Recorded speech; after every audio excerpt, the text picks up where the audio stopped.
Olá, boa noite. Boa noite. Hoje é quarta-feira, dia 13 de maio e o Link Espírito Santo está começando. E você vai ver em destaque na nossa edição de hoje. Espírito Santo bate novo recorde e registra 21 mortes por Covid-19 nas últimas 24 horas. Defensoria Pública quer informações sobre a eficácia e procedência dos túneis de desinfecção montados nos terminais da Serra. A Secretaria de Saúde começa inquérito sorológico que vai testar 32 mil pessoas para a Covid-19. Com estoque de sangue muito abaixo do ideal, o Hemóis começa a campanha para a coleta itinerante de doações. E o Ministério da Infraestrutura libera a construção do Centro Portuário de São Mateus. E tem ainda as notícias de outras regiões do estado nesta quarta-feira? Tudo isso a partir de agora. O Link Espírito Santo já está no ar.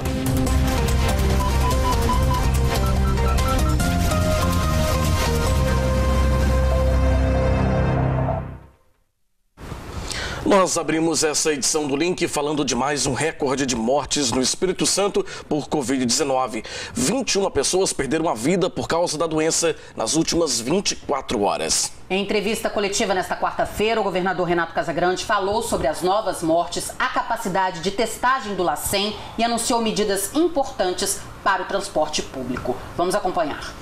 Nós estamos fazendo um esforço gigantesco para a abertura de leitos de enfermaria, mas especialmente leitos de UTI.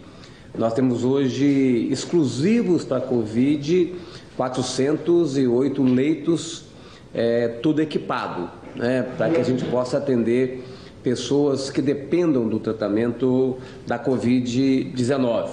Mas vocês estão vendo também que mesmo com toda a assistência, mesmo com todo atendimento, a gente não tem conseguido evitar que pessoas percam a vida. Hoje mesmo nós tivemos 21 pessoas que foram contabilizadas que perderam a vida na data de hoje.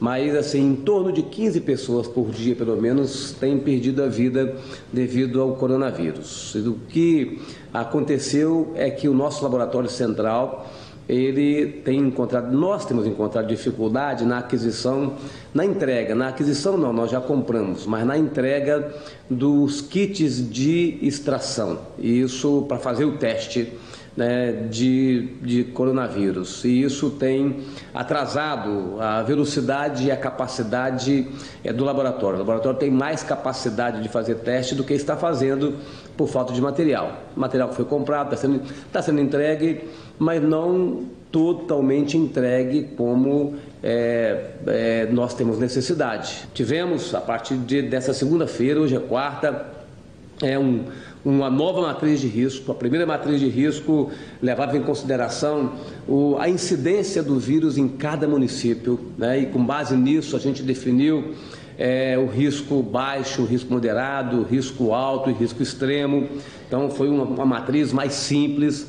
A partir desta semana, de segunda-feira, de domingo, mas começou a operar na segunda-feira, uma matriz de risco que levou em consideração o percentual de leitos, de UTI ocupados. Então, o grau de incidência em cada município, o percentual de leitos de UTI, então a matriz de risco um pouco mais complexa, que também permitiu a gente apresentar um plano de convivência com a pandemia, fechando e orientando a não mobilização de algumas pessoas, de alguns setores, de alguns serviços, e ao mesmo tempo permitindo de forma alternada e gradual o funcionamento do comércio em alguns municípios do estado, especialmente na região metropolitana, em Fundão e Santa Teresa. A primeira matriz de risco permitiu a gente flexibilizar algumas atividades no interior do estado. Essa segunda matriz de risco permitiu que a gente pudesse tomar uma decisão de ser mais inflexível, mais rígido, mais rigoroso com algumas atividades e poder distribuir a responsabilidade para todo mundo. Isso, como eu disse ontem, tem dado certo, O primeiro dia a gente cresceu um pouquinho no isolamento social comparado com a segunda-feira da semana passada. Também ontem, na terça-feira, a gente cresceu um pouquinho, também 1% comparado com a terça-feira da semana passada. O Espírito Santo, na terça-feira da semana passada, tinha 46,6% de isolamento. Ontem nós tivemos 47,4% de isolamento. A Grande Vitória cresceu 1% também, saiu de 46% para 47%. Então nós estamos conseguindo manter mas queremos crescer um pouco mais o isolamento, tá? Para que a gente tenha a capacidade de gestão dos leitos e a gente possa salvar, então, mais vidas. Nós estamos com 67% dos leitos de UTI ocupados no estado. Então, esse é um trabalho que a gente começou na segunda, que a gente precisa da colaboração de todo mundo para que dê certo. Se não der certo, como já dissemos a vocês, um passo atrás. A partir de domingo, nós não aceitaremos no Sistema Transcol, sistema de transporte coletivo da Grande Vitória, gerenciado pelo governo do estado, nós não aceitaremos mais dinheiro nos ônibus, né? A partir de domingo. Fizemos um entendimento com os sindicatos rodoviários, com o sindicato das empresas, né? Os cobradores, né, estarão afastados com manutenção do contrato, utilizando a medida provisória, a legislação federal que permite que a empresa possa manter um vínculo e reduzir o salário e tem uma complementação por parte do governo federal deste salário. Então, o cobrador por 60 dias manterá o seu salário, estará afastado da atividade de cobrador e isso permitirá que 60 dias depois eles voltem para suas atividades. Ninguém será afastado ou demitido da sua atividade. E alguns cobradores cumprirão o papel de vender cartão nos terminais, mas nós já temos as lojas de venda dos cartões, tanto nos terminais, como também em diversas farmácias e outros tipos de comércio pela região metropolitana. Temos uma unidade móvel que também anda vendendo cartão GV, né, para que a partir de domingo a gente não tenha mais dinheiro circulando nos ônibus. O dinheiro é vetor para o contágio e a gente também retira o trocador de dentro do ônibus, que é uma segurança para ele, né, está fora do ônibus e também é menos uma pessoa dentro de um ônibus e isso diminui esse número de pessoas, então é mais segurança para todo mundo. Então, a partir de domingo, nós não teremos mais dinheiro circulando dentro dos ônibus. Quem ainda não tem o cartão, passa a adquirir o cartão, é fácil de adquirir, muitos locais vendem esse cartão, você aplica e coloca um saldo de crédito para poder utilizar a partir de domingo, que nós não teremos mais cobradores nos ônibus. Mais um dia triste para o estado, mais um recorde de mortes e novos casos confirmados. A gente recebe novamente o Álvaro Guareschi aqui no estúdio para fazer um panorama mais detalhado sobre os dados de hoje, né, da Covid-19. Álvaro, boa noite para você. E aí, Fabiano, boa noite Adriana. Boa noite, Álvaro. Quem tá em casa. Todo dia a gente está quase falando de recordes aqui, né? E cada vez parece que é mais difícil de bater, mas a gente está batendo esses números muito tristes. Vamos dar uma olhada então no nosso primeiro gráfico aqui, o panorama com o número de casos confirmados. Olha só, 314 casos nas últimas 24 horas. Ontem eram 5.087, hoje 5.401 casos confirmados. Ontem eram cerca de 220 que a gente falou, né? E hoje a gente já bateu 314 casos em 24 horas. Vamos continuar para dar uma olhadinha no painel, como é que fica essa situação? Então, Vila Velha continua aparecendo na frente, 1.181 casos. Depois a Serra com 1.069, aí tem Vitória, Cariacica, Viana, Guarapari e São Mateus. O bairro ainda que tem mais número de casos confirmados é Jardim Camburi. Quer dizer, e depois voltou, porque isso. Foi Praia da Costa e agora voltou a ser Jardim Camburi. Voltou a ser Camburi, eles ficaram até empatados. Ontem. Isso. E aí aqui agora depois Vila Velha, Praia da Costa, e aí Itapuã, Jardim da Penha e Colina de Laranjeiras.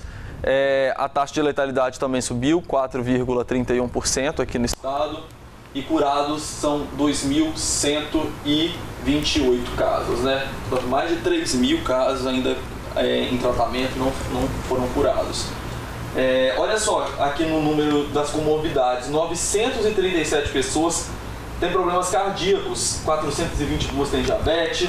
Álvaro, só destacar uma coisa aqui. Olha, a gente está observando que cada dia a gente vem comentando sobre isso, né, dos casos, como cresce o número de pessoas que têm problemas cardiovasculares, entendeu? Uhum. Então, a gente observa que isso realmente é um problema crescente, né Adriana? A gente vê ali pelos números, né, que as pessoas que têm problemas cardíacos são as pessoas que mais sofrem com as consequências da Covid-19. Pois é. E aí a gente consegue ver ali também, né, que quem tem diabetes também tem números bastante complicados, 422. E aí a gente vê obesos, 248. Nós tivemos no começo da pandemia uma situação muito grave com os obesos, porque foram as principais vítimas fatais da Covid-19 aqui no estado. Hoje a gente já vê uma alteração nesse quadro, mas a obesidade está diretamente relacionada a complicações da Covid. Exatamente. E aí a gente continua vendo ali no gráfico que as mulheres ainda são a maioria, né? A maioria, né? Logo em seguida vem os homens. E aí a gente volta a chamar a atenção para a questão de Vila Velha. Por quê? Porque a cidade de Vila Velha tem adotado medidas muito sérias para tentar reduzir o número de pessoas nas ruas da cidade, não é isso, Álvaro? E é só o isolamento que vai conseguir tirar a Vila Velha dessa posição de estar em primeiro lugar com o número de casos. Pois é, Adriana, e aí em Camburi a gente sempre fala daquela questão da casa de repouso. Em Vila Velha também agora o Ministério Público está entrando para poder fiscalizar essa situação das casas de repouso em Vila Velha. Nós dissemos até isso ontem, 9 idosos de uma casa de repouso de Vila Velha já testaram positivo, outros 2 idosos dessa mesma casa de repouso morreram e ainda estão aguardando os testes dos funcionários, então esse número deve aumentar. Deve aumentar ainda mais, né? Pois é, os números estão aumentando, infelizmente estão aumentando demais. Inclusive 21 mortes em 24 horas, já são 233 óbitos desde o início da pandemia, número muito triste, cada dia que a gente sempre lembra.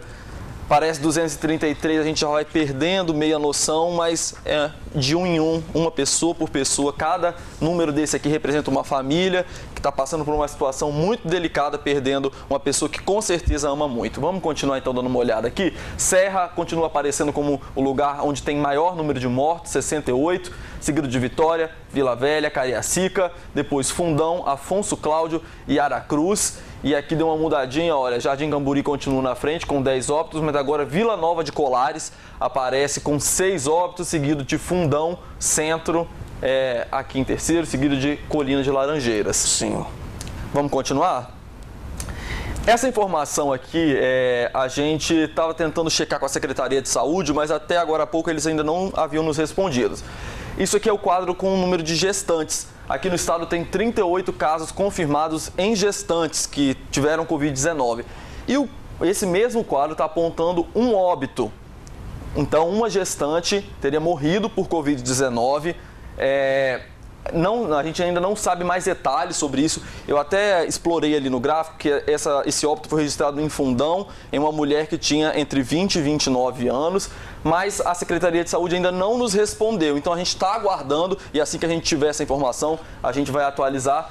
Se for confirmado realmente esse óbito de uma grávida, deixa eu só fazer um complemento nessa história dos óbitos das gestantes, Álvaro. É porque alguns dias atrás nós tivemos no painel da Covid-19 3 mortes de gestantes. E esse número chamou nossa atenção. Nós procuramos a Secretaria de Saúde, porque é um número que assusta, 3 mortes em gestantes.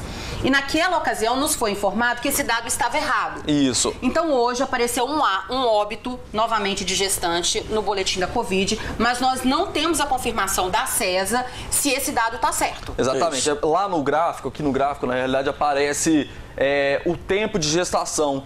E essa gestação teria dado por volta do terceiro mês, do terceiro trimestre de gestação.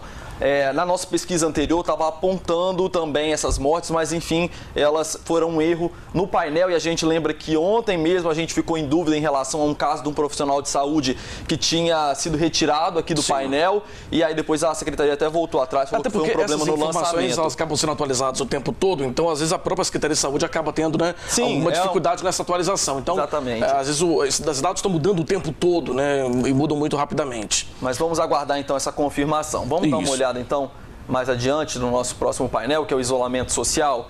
47,4% de isolamento aqui no Espírito Santo, uma leve queda em relação a anteontem, lembrando que esses dados são do dia anterior, portanto, do dia 12. Águia Branca voltou a aparecer como a cidade que mais respeita o isolamento social, 69,8%. Ontem aparecia aqui em primeiro lugar Pancas. Bom Jesus do Norte tem 40% de isolamento social, já está aparecendo aqui há alguns dias. Grande Vitória, 47,1% de isolamento social. A cidade que mais respeita aqui na Grande Vitória é Fundão, 53,7%. E com quase 10% a menos, a Serra agora aparece aqui como o lugar que menos tem respeitado o isolamento social. Lembrando que estava aparecendo Cariacica aqui no lugar da Serra, como uma cidade que estava menos respeitando. O ideal é 55%. Vamos lembrar, para começar a pensar em medidas de retomada. Sim. O próximo gráfico, para a gente dar uma olhada agora como está a situação dos leitos aqui no estado, como o próprio governador falou, a nossa ocupação de UTI está em 67,89%, um total então de 277 leitos ocupados aqui no estado. Enfermaria tem 182 leitos ocupados, portanto 47,89%. No geral, somando enfermaria e UTI, 58,25% de leitos ocupados aqui no estado. Lembrando, né, Álvaro, que o governador já disse que se chegarmos a 80% de ocupação dos leitos de UTI, vai tomar medidas mais drásticas, o comércio vai voltar a fechar e aí não é descartado nem a possibilidade do lockdown se chegarmos a 80% dos Pois é o que a gente tem falado também a semana aqui, Adriana, são vários indicadores, o governo do estado está fazendo um trabalho baseado em ciência, então não só essa questão dos leitos, mas também do isolamento social. E aqui a gente vê agora o número de testes, 143 mil testes do tipo PCR, 9.400 testes rápidos. Estou falando, destacando esse número aqui, porque hoje começou o inquérito sorológico. Vamos ver então como é que esses números vão evoluir a partir de agora. A gente vai mostrar, inclusive, daqui a pouco aqui no link o inquérito sorológico. Pois é, uma boa noite para todo mundo, gente. Volta amanhã. Obrigado, Obrigada, Boa noite. Bom, agora é hora de abrir o nosso canal de interatividade aqui no Link Espírito Santo. Você pode participar mandando pra gente o seu comentário sobre qualquer assunto do jornal de hoje ou mesmo sugerindo alguma pauta para nossa equipe de reportagem. Não esqueça de colocar o seu nome e a cidade de onde está falando. Anote aí então o nosso WhatsApp. O telefone é 27 999 27 6943. Repetindo, 27 999 27 6943. Se preferir, você pode escanear o QR Code que aparece em seu vídeo aí usando o seu celular. E aí é só escrever o seu comentário e mandar pra gente. Eu e a Adriana aguardamos a sua mensagem e ainda hoje queremos ler a sua mensagem ao vivo aqui no jornal. Bom, o estado começou hoje, né, o inquérito sorológico. 32 mil pessoas no Espírito Santo vão ser testadas para a Covid-19 nas 4 fases de trabalho de investigação. O inquérito vai apontar como a pandemia tem avançado. Nesta quarta-feira, moradores de Jardim Camburi passaram pela testagem. Os trabalhos começaram no início da manhã. A equipe epidemiológica é formada por profissionais identificados com crachá e uniforme. Na capital, um dos bairros escolhidos para a primeira fase do inquérito sorológico foi Jardim Camburi. A escolha das primeiras residências foi definida por meio de sorteio e usando critérios do IBGE. O sorteio está sendo feito todo através de aplicativo. Nós não vamos usar papel, até pelo risco de contaminação. Então a gente tem um smartphone, tem 3 aplicativos instalados nesse smartphone. E aí para o sorteio nós vamos identificar o imóvel e sortear uma residência. Então sorteou a residência, nós vamos sortear uma pessoa. Por exemplo, se tiver 8 pessoas na residência, o próprio aplicativo ele vai sortear uma pessoa. A dona Lucimar foi uma das sorteadas para ser testada. O teste é rápido. Para colher o material, as profissionais tomam todos os cuidados de proteção. Com apenas um furinho no dedo, a síndica deu a sua contribuição para a pesquisa. Depois de 15 minutos, veio o resultado negativo para o novo coronavírus e a aprovação desse trabalho. Você, porque aí não, eu vou ver se eu estou com Covid ou não, né? Eu acredito até que seria bom que todos fizessem, né? Mas só alguns vão ser escolhidos. Além da capital, outros 18 municípios estão incluídos nesta primeira fase de testagem. Ao todo, 27 cidades vão participar do inquérito. O secretário estadual de Saúde, Nésio Fernandes, explicou a importância do trabalho e como ele vai ajudar a controlar a Covid-19 no Espírito Santo. Uma projeção estatística de quantos capixabas, quantos residentes no nosso estado tiveram contato com a doença, tenham apresentado sintomas ou não. Como serão realizadas 4 coletas neste inquérito, nós iremos poder medir a proporção de crescimento, estabilização ou redução de casos entre uma coleta e outra, de maneira que a gente consiga reconhecer em que fase nós estamos de transição da doença e quais as medidas de governo serão seguras de serem tomadas pelo nosso governador Renato Casagrande no enfrentamento à pandemia no Espírito Santo. Além disso, o inquérito vai poder permitir, por exemplo, descobrir quantos pacientes positivos não relataram sintoma em qualquer momento, quantos que forem positivos, que relataram qualquer sintomas leves ou sintomas mais característicos da doença. Então, inquérito ele utiliza uma metodologia de pesquisa validada internacionalmente. Nesta primeira etapa, a Secretaria de Saúde vai aplicar 5.800 testes.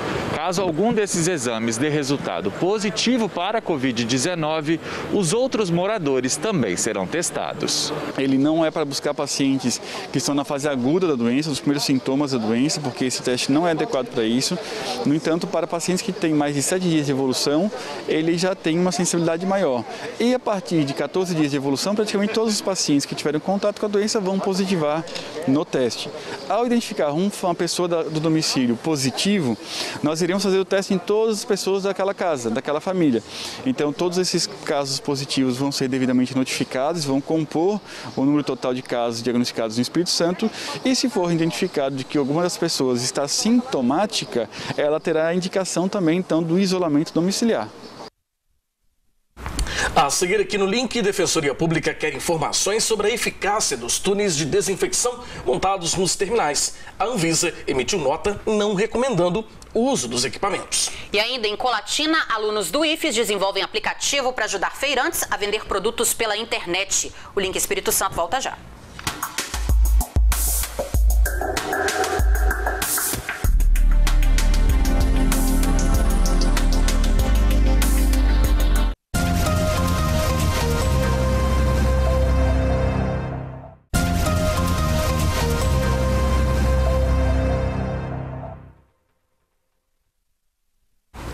Um equipamento que surgiu como um aliado importante no combate à disseminação da Covid-19 agora está sendo questionado pelas autoridades de saúde e até pela Defensoria Pública. Estamos falando dos túneis de desinfecção. Veja na reportagem do Rodrigo Schroeder. Os túneis de desinfecção foram instalados nos terminais do sistema Transcol e também nas unidades de pronto atendimento da Serra. A promessa da empresa responsável pelo equipamento é de que a solução de dióxido de cloro pulverizada no corpo inteiro garante a proteção por até 5 horas.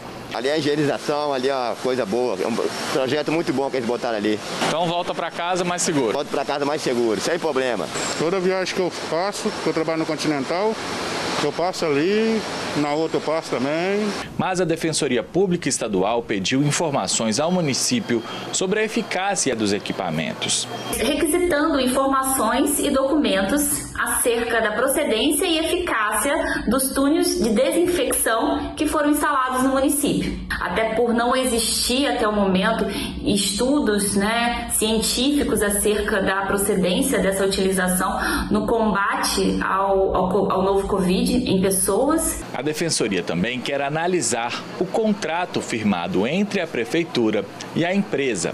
Muita preocupação, ainda mais nesse contexto de crise, nesse contexto de pandemia mundial, onde os recursos públicos precisam ser otimizados, serem melhores aplicados. Então, assim, a Defensoria Pública solicitou essas informações também no sentido de ter transparência, ter eficácia na utilização desses recursos para áreas que realmente necessitam. Por exemplo, a área da saúde, que está numa situação bem crítica. A ação da Defensoria Pública Estadual leva em consideração a nota técnica da Agência Nacional de Vigilância Sanitária. De acordo com o documento da Anvisa, não foram encontradas recomendações por parte de órgãos como a Organização Mundial da Saúde sobre a desinfecção de pessoas no combate à Covid-19, na modalidade de túneis ou câmaras, e que também não foram encontradas evidências científicas até o momento de que o uso dessas estruturas para desinfecção sejam eficazes no combate ao novo coronavírus. Em outro trecho da nota, a Anvisa diz que a exposição a essas substâncias pode causar reações alérgicas que, em alguns casos, pode ser grave, além de provocar lesões e rachaduras na pele, facilitando a entrada de micro-organismos. O Conselho Federal de Química também se manifestou por meio de nota. Segundo o órgão, nenhum desinfetante deve ser utilizado para descontaminação de pessoas e deve ser aplicado exclusivamente sobre superfícies. Além da cidade da Serra, o município de Aracruz, no norte do estado, também instalou 3 túneis para uso dos moradores.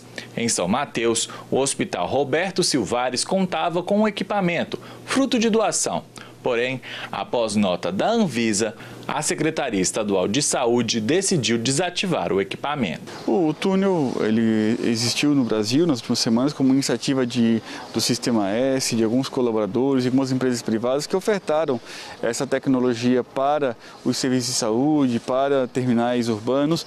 Então, houve a instalação de alguns equipamentos desses. No entanto, ao revisar com mais detalhe qual a tecnologia que eles utilizavam, quais os produtos químicos, tanto a Anvisa quanto a Secretaria de Estado da Saúde passou a recomendar a não utilização desses equipamentos por não haver evidências de que, de fato, eles tragam maior proteção no combate ao coronavírus.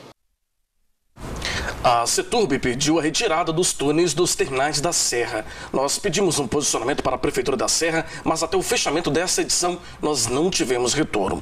Já a Secretaria de Saúde de Aracruz, a secretária, Clenida Vanza, disse que o município não estava usando o túnel como forma de combate ao coronavírus, mas que a substância à base de amônia liberada pelo equipamento ajuda na desinfecção de bolsas, sapatos e roupas. Em Colatina, alunos do IFES desenvolveram um aplicativo para ajudar os feirantes a vender os produtos pela internet. É o iFeira Colatina. Quem tem os detalhes pra gente é o Altemar Collin. Boa noite para você, Altemar. Olá, boa noite, Adriana, boa noite, Fabiano, boa noite a todos que nos acompanham aqui no Link Espírito Santo. É isso mesmo, hein? Diante da pandemia do novo coronavírus, vários setores da economia estão prejudicados, entre eles a comercialização de produtos nas feiras livres, que estão suspensas aqui em Colatina desde o dia 21 de março. E agora uma equipe do curso de informática do IFES aqui do município desenvolveu um aplicativo que faz um elo entre o feirante e o comprador. E graças a eles, com o celular nas mãos, é possível que o colatinense tenha novamente produtos fresquinhos em sua mesa. Confira essa história. Há muito tempo o colatinense não vai à feira escolher frutas, verduras e outros produtos diretamente nas bancas.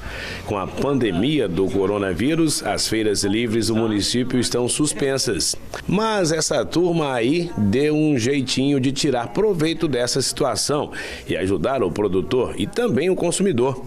Eles são do curso técnico em informática do IFES Campus Colatina e juntos desenvolveram um aplicativo que possibilita a ligação entre clientes e feirantes cadastrados na prefeitura. Agora, mesmo sem poder ir às feiras, quem quiser pode fazer o pedido e receber em casa os produtos fresquinhos. A ferramenta foi criada pelo aluno G. Anderson. Ele recebeu todo o suporte do professor André e também da coordenadora do curso, a professora Dione. Já em pleno funcionamento, qualquer um pode baixar o aplicativo em seu aparelho. Qualquer pessoa pode estar instalando o aplicativo em seu celular, qualquer cliente, e ali ele vai ter as informações dos feirantes que compõem as feiras livres de Colatina. Dentro desse aplicativo, ele pode procurar tanto pelo nome da pessoa como por produtos, ele entra em contato direto com o feirante e faz a sua negociação. O nosso objetivo foi disponibilizar os contatos dos feirantes para a população, mas a negociação, a entrega, o pagamento é diretamente entre cliente e feirante. Mesmo com as aulas suspensas no campus, o aluno G. Anderson, estudante do último ano do curso técnico em informática, não ficou parado e tratou de dar uma força para essas pessoas que vêm sofrendo as consequências da pandemia, deixando na palma da mão uma ponte entre a tecnologia e a tradição dos produtos vendidos nas feiras livres. Eu já estava trabalhando sobre desenvolvimento de aplicativos e tal, aí em uma oportunidade a Johnny me chamou para participar desse programa, né, em que ia conectar os feirantes com as pessoas que precisam dos produtos. E aí eu, já trabalhando na área, acabou que eu desenvolvi o aplicativo e ela ia me passando os dados e eu ia cadastrando no sistema.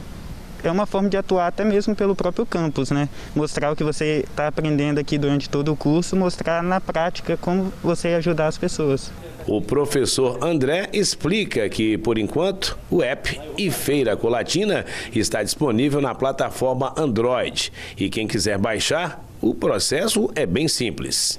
Esse aplicativo, primeiramente, ele está disponibilizado para a plataforma Android.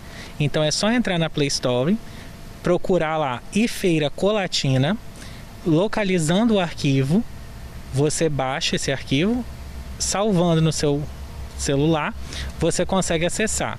Basicamente, é uma agenda onde você vai ter o contato do feirante, o nome dos feirantes, o que cada um comercializa e o telefone. Então é um aplicativo muito fácil de usar, muito intuitivo e assim, muito bacana de você poder acessar ali na sua tela o contato do feirante que você deseja. Nós estamos disponibilizando os contatos para a população. A questão da negociação é do feirante com o cliente. A coordenadora do curso, o professor e o aluno aproveitaram essa situação de pandemia para tentar auxiliar quem precisa nesse momento. E depois de muita conversa e reuniões, acharam essa saída para amenizar o impacto na vida desses feirantes. Então, como cliente, como servidora, fiquei pensando o que a gente pode fazer nesse momento de pandemia, onde a Feira Livre foi suspensa, para ajudar esses feirantes. E aí, juntamente com o professor André, o G. Anderson, a gente teve essa ideia de desenvolver esse aplicativo para estar disponibilizando os contatos dos feirantes. Agora, quem quiser aproveitar as facilidades do iFeira Colatina é só baixá-lo no celular e começar a usar. Mas atenção, apenas feirantes cadastrados podem fazer parte do rol na agenda do aplicativo.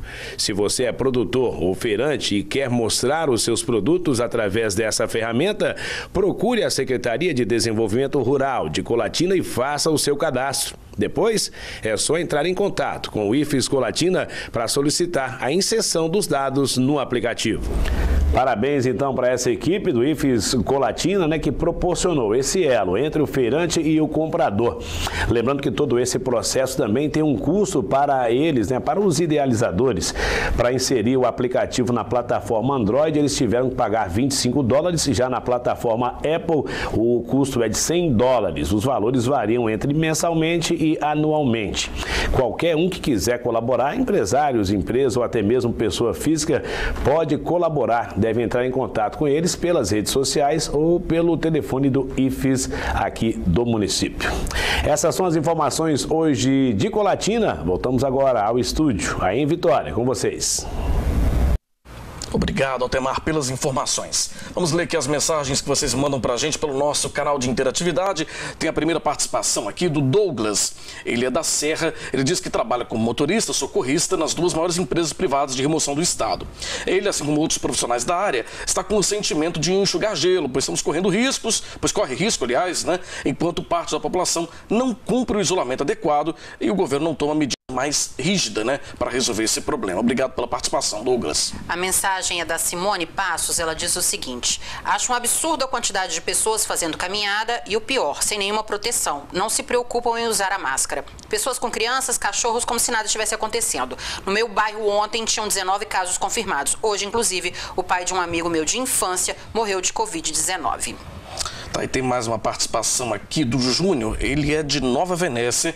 Ele fala que vê muitos municípios fiscalizando e tomando medidas preventivas e informativas, mas em Nova Venécia, tanto a população está resistente ao uso de máscara, como a administração, né, municipal também não está sendo tão rígida nesse controle. Opinião do Júnior, lá de Nova Venécia. Bom, é isso. Continue participando. O número é 999-27-6943, 999-27-6943. Bom, por conta da pandemia do novo coronavírus, motoristas que forem pegos com a carteira de habilitação vencida não poderão mais ser multados ou impedidos de dirigir. Nós vamos direto à nossa redação em Linhares conversar com o Cláudio Alves, que tem os detalhes pra gente. Boa noite para você, Cláudio. Olá, boa noite, Fabiano, boa noite, Adriana, e a você que nos acompanha. É isso mesmo, essa medida vale para as carteiras que estão vencidas desde o último dia 19 de fevereiro. A suspensão temporária do prazo está num decreto do governo federal. A Polícia Rodoviária Federal, no entanto, disse que segue fiscalizando aqui no município de Linhares. Para evitar a aglomeração de pessoas nos órgãos e entidades do Sistema Nacional de Trânsito e nas entidades públicas e privadas que prestam serviços dessa natureza, o CONTRAN emitiu uma deliberação que interrompe alguns serviços relacionados ao trânsito. O CONTRAN, órgão consultivo e deliberativo aí sobre o trânsito, segundo o Código de Trânsito do Brasil inteiro, resolveu deliberar por conta do estado de emergência pública aí do Covid, considerando que muitos cidadãos não estão tendo condição de procurar aí os órgãos de trânsito para dirigir requerimentos, protocolar aí pedidos, renovar carteiras, transferir veículos, emplacar veículos, e por isso esses prazos, de maneira geral, foram interrompidos pelo CONTRAN, que é o órgão máximo consultivo no âmbito do trânsito no Brasil. Outro ponto observado na deliberação foi sobre a validade da Carteira Nacional de Habilitação. A CNH, ela que, segundo a dicção do Código, ela vale por até no máximo 30 dias após o seu vencimento. Esse vencimento foi prorrogado por data indeterminada daquelas CNHs que venceram do dia 19/2/2020 para frente, até que essa pandemia se finde, né, se termine e os serviços públicos voltem ao normal, as pessoas possam se dirigir aos serviços públicos. O chefe da delegacia da PRF ainda orientou para que os linharenses não deixem para regularizar a documentação do veículo apenas no fim da pandemia, pois esse tipo de serviço não está paralisado no município. A alternativa do atendimento digital, evidentemente o cidadão a recomendação da polícia para que ele faça desde já o procedimento de renovação da sua carteira, o emplacamento do veículo, que faça o licenciamento do seu veículo, enfim, que tome as providências necessárias, já que essa autarquia está apresentando o serviço de forma diferenciada. E um jovem de 26 anos morreu em um grave acidente na BR-101 em Linhares na madrugada desta quarta-feira. Segundo a Polícia Rodoviária Federal, Ednelson da Silva dos Anjos Júnior estava em um automóvel Palio quando perdeu o controle e acabou capotando na altura do quilômetro 131 e morreu. O corpo do rapaz foi encaminhado para o Serviço Médico Legal do município e, após reconhecimento dos familiares, foi liberado para sepultamento. Ednelson trabalhava em uma pizzaria do bairro Novo Horizonte. E olha que boa notícia, sobretudo nesse momento difícil que estamos vivendo, né, nesse desarranjo econômico por causa da pandemia do novo coronavírus. A Proteinorte Alimentos, que atua no setor avícola, com sede aqui em Linhares, anunciou nesta quarta-feira que vai aumentar e modernizar o abatedouro e a implantação de uma fábrica de ração aqui no município. O investimento é de cerca de 25 milhões de reais. A novidade foi anunciada durante a videoconferência com o governador Renato Casagrande. A expectativa é gerar pelo menos 150 novos empregos na região no segundo semestre deste ano ainda. Parte das obras já está em andamento, devendo ser entregue até outubro, e a conclusão total deve acontecer no primeiro semestre de 2021. Fundada aqui em Linhares em 1976, investindo em modernização de seu parque industrial, a Proteinorte oferece ao mercado produtos através das marcas Que Frango e Chicken Alimentos. Por hoje é só. Eu volto à Vitória com vocês, Fabiano e Adriana. Boa noite. Boa noite, Cláudio. A seguir aqui no link, Ministério da Infraestrutura autoriza a instalação de centro portuário em São Mateus. E você vai ver ainda, a pandemia da Covid-19 faz doadores de sangue sumirem do Emóis aqui de Vitória. A gente volta já.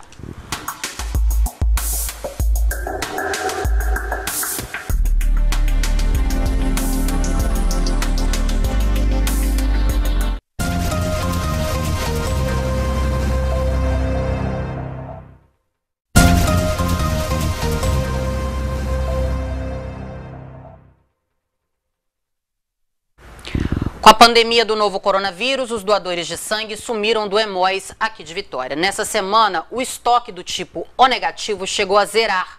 Por isso, um trabalho de coleta itinerante está sendo realizado na região metropolitana. Moradores de um condomínio fizeram questão de ser solidários. Após ver uma reportagem sobre a baixa dos estoques do Emóis, a Jéssica e outros moradores deste condomínio na Serra resolveram se mobilizar. Saiu uma reportagem há um tempo atrás falando sobre o banco de sangue ter diminuído o nível, né, de estoque devido a essa questão da pandemia, né, do isolamento. Então, algumas moradoras elas se uniram, entraram em contato com o Emóis para poder trazer hoje o ônibus de doação para o nosso condomínio, para a gente ter a comodidade de fazer dentro de casa a doação. A parceria com os municípios surgiu após baixa nos estoques de sangue da instituição, provocada pela pandemia do novo coronavírus. O Leonardo também se dispôs a ajudar. Não dói nada, pessoal super atencioso, a higienização toda feita da melhor forma. Então, com as máscaras de proteção, com a higienização, então, realmente, que outras pessoas possam pegar, né, esse exemplo para que realmente possam salvar vidas, né, contribuindo com a sociedade e até, por que não, com aqueles que a gente mais ama, né? Nossos parentes, numa situação que possa vir a precisar. Para ele, a satisfação em ajudar ao próximo não tem preço. Com a pandemia que a gente realmente está vivendo, né, e vivenciando, contribuir é um meio, né, de carinho e poder realmente ter um afeto a mais com o próximo. Para doar sangue é preciso ter mais de 16 anos, pesar pelo menos 50 quilos e estar bem de saúde. O ônibus do Hemóis pode percorrer, além de condomínios, igrejas e empresas. Tudo para que não falte, neste momento, algo essencial para a saúde de muita gente. A gente tem visto bastante essa questão de pandemia, de ajuda ao próximo, com alimentos, com produto de higiene. E passou na pergunta, por que não ajudar com o nosso sangue? Que o sangue hoje ele salva vidas, né? Essa ajuda ao próximo. Então é muito gratificante poder fazer essa doação e eu gostaria de fazer um convite a quem está assistindo, né? Síndicos, as pessoas de condomínio, que elas também podem entrar em contato com o Hemóis para levar o ônibus até o condomínio delas, para fazer as doações. Hora da gente ler mais mensagens que vocês mandam pra gente aqui pelo nosso canal de interatividade. Olha, tem aqui a mensagem do Harley, de Colina de Laranjeiras, na Serra. Ele pergunta aqui por que o Estado não contrata mais médicos e enfermeiros. A indagação tem que ser feita ao governo do Estado, né? O Júnior, ele diz que ele é de Nova Venécia e ele vê municípios vizinhos fiscalizando e tomando medidas preventivas e informativas, mas em Nova Venécia, tanto a população está resistente ao uso de máscaras, como a prefeitura está deixando a desejar. A reclamação aqui do Júnior. Olha, tem uma mensagem do Barcelos, ele é morador do bairro Coqueiral de Taparica, em Vila Velha, e ele fala assim: sou morador de Vila Velha e gostaria de saber como posso ter acesso ao teste, esse teste sorológico, né, esse exame, é feito eles dividem isso, né, espalham, né, na verdade, se você quer fazer o teste por conta própria, você precisa procurar um laboratório particular e fazer o teste. A testagem ela só está sendo feita em pessoas que têm os sintomas já graves da doença. Na maioria das vezes, esse teste é feito quando a pessoa já vai para o hospital. E agora tem aí o inquérito sorológico que está sendo feito, e nós já mostramos aqui hoje que existe um sorteio. Um sorteio. É feito por meio de um sorteio, as pessoas vão ser sorteadas e essas pessoas sim serão testadas. É isso, a gente agradece a todo mundo que participou com a gente. O Ministério da Infraestrutura liberou a exploração do Porto Petrocity em São Mateus. Nós vamos direto para a nossa redação lá no norte do estado, conversar com a Nariane Lopes, que tem as informações para a gente. Boa noite para você, Nariane. Boa noite, Fabiano, Adriana, boa noite a todos. É isso mesmo. Ao todo, foram assinados 8 contratos para exploração de terminais privados em diferentes regiões do país. Entre eles está o do Porto Petrocity, no litoral sul, aqui de São Mateus, que prevê investimentos de 3,2 bilhões de reais. O anúncio foi feito pelo próprio ministro da Infraestrutura, Tarcísio Gomes de Freitas, pelas redes sociais. A assinatura do contrato de autorização para a Petrocity construir o Centro Portuário de São Mateus foi por meio de uma sessão online. Estima-se que quase 4 mil empregos sejam gerados com o empreendimento, que será instalado na praia de Uruçuquara, que fica a 80 quilômetros do centro da cidade. A sessão também contou com a participação e o apoio do senador Marcos Duval. Dizer que estou muito feliz com o contrato que foi assinado ontem, onde a União vai estar junto desse projeto do Porto, do Petrocity. Dizer que a Marinha também está junto, então nós estamos trabalhando bastante para que possamos começar o quanto antes essa obra. Infelizmente, por conta da pandemia, não podemos iniciar amanhã, que até o investidor disse que poderia iniciar amanhã, mas por questões aí da pandemia, do isolamento social, nós vamos ter que esperar passar essa fase para começar as obras. Então eu estou muito feliz, vai gerar mais de 3 mil empregos e vai ser um dos maiores investimentos no Brasil após a pandemia. Mudando de assunto, em Jaguaré, município vizinho aqui de São Mateus, um homem foi encontrado morto em um matagal. Por lá também teve carro roubado que foi recuperado pela polícia. Vamos ao nosso giro policial. Policiais militares do 13º Batalhão de São Mateus flagraram um jovem de 22 anos com um carro roubado na noite desta terça-feira no bairro SEAC, em Jaguaré. Segundo informou aos militares, ele comprou o carro, um Ford Focus, há aproximadamente 5 meses em Mucuri, na Bahia, e não sabia que o veículo era clonado. Após verificação no banco de dados do Detran, o veículo havia sido roubado na Serra. Ainda em Jaguaré, o jovem Luander Ferrari Soares, de 24 anos, foi encontrado assassinado na manhã desta terça-feira em uma mata no bairro Novo Tempo. A perícia identificou que a vítima estava com 3 perfurações na cabeça e uma no peito, feitas por arma de fogo. Uma moto vermelha usada pela vítima também foi encontrada. E por hoje é só, Fabiano e Adriano, eu volto com vocês aí no estúdio em Vitória. Uma boa noite a todos, até amanhã com mais notícias aqui de São Mateus e da região. Obrigada, Nariane. Em Marataízes, no sul do estado, foi registrada mais uma morte causada pela Covid-19. Nós vamos direto até lá conversar com Samuel de Fraga, que tem as informações pra gente. Boa noite para você, Samuel.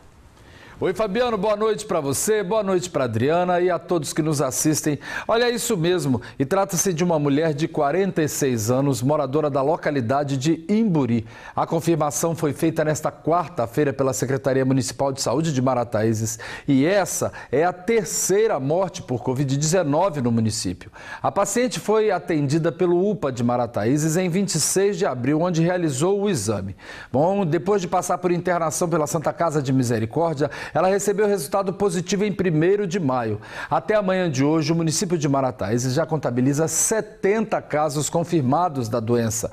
10 pessoas estão curadas. E segundo o painel da Secretaria de Saúde do Estado, Marataízes, Cachoeiro e Presidente Kennedy são os municípios da região sul com mais casos confirmados do novo coronavírus. Marataízes é o município com mais casos confirmados, com 70. Em seguida vem Presidente Kennedy com 41 casos confirmados. E depois Cachoeiro de Itapemirim, que passou para 38 o número de confirmações. Bem, agora a gente vai mudar de assunto para falar de agronegócio, porque em Moitãozinho uma família investiu na produção de macarrão caseiro. Olha, o negócio deu tão certo que agora é uma das principais fontes de renda. Cercados de muito verde e no quintal de casa, que a família De Polo tem sua agroindústria especializada em fazer macarrão caseiro. Uma história que começou há cerca de 8 anos. A receita é antiga e de família. Logo assim que começou a feira, a gente começou com pastel e caldo de cana, né? Para levar para a feira, para estar fazendo lá a feira. E conforme foi evoluindo, a gente começou também a fazer o macarrão.